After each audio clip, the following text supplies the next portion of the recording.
ত্রয়োদশ জাতীয় সংসদ নির্বাচনকে ঘিরে উত্তেজনা তুঙ্গে। এরই মধ্যে মিলেছে স্বস্তির খবর।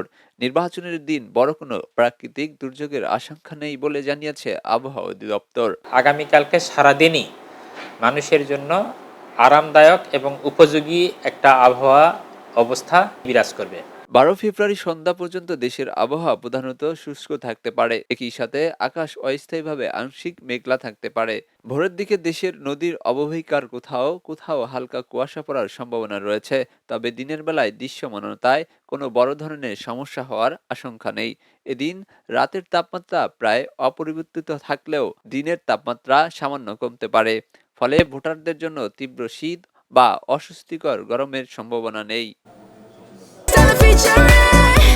Next level, well done, side by side, fridge. আগামীকাল ঢাকায় সর্বনিম্ন তাপমাত্রা থাকতে পারে 11 থেকে 17 ডিগ্রি সেলসিয়াসের মধ্যে। সর্বোচ্চ তাপমাত্রা 29 থেকে 30 ডিগ্রি সেলসিয়াস পর্যন্ত উঠতে পারে। রাজশাহী বিভাগে সর্বনিম্ন তাপমাত্রা 11 থেকে 13 ডিগ্রি সেলসিয়াস এবং সর্বোচ্চ 28 থেকে 30 ডিগ্রি সেলসিয়াসের মধ্যে থাকতে পারে। আর্দ্রতা কম থাকায় মানুষ তেমন অস্বস্তি অনুভব করবে না বলেও জানিয়েছে আবহাওয়া অধিদপ্তর।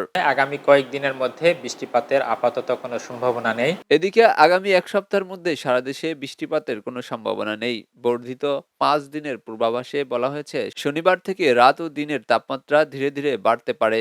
অর্থাৎ শীতের আমেজ কাটিয়ে আবহাওয়া কিছুটা উষ্ণ হওয়ার দিকে যাবে। সকালের তাপমাত্রা মোটামুটি 12 থেকে 14 ডিগ্রি সেলসিয়াসের মধ্যে থাকতে পারে। আর এছাড়া সর্বোচ্চ যে তাপমাত্রা সেটাও স্থানভেদে আপনার 26 থেকে 30 ডিগ্রি সেলসিয়াসের মধ্যে থাকতে পারে এবং সেই সাথে হিউমিডিটি এটি কম থাকবে বিধায় মানুষের মধ্যে একটা আরামদায়ক অনুভূতি বিরাজ করবে। স্বস্তির আবহাওয়া পূর্বাভাসে ভোটারদের অংশগ্রহণের বড় কোনো বাধা থাকার কথা নয়। এখন দেখার পালা উৎসব মুখর পরিবেশে কতটা শান্তিপূর্ণভাবে সম্পন্ন হয় জাতীয় এই নির্বাচন। এস আলী দুর্জয়, খবরের কাগজ, ঢাকা। এলো খবরের কাগজ, নিখাদ, নির্ভীক, নিরপেক্ষ।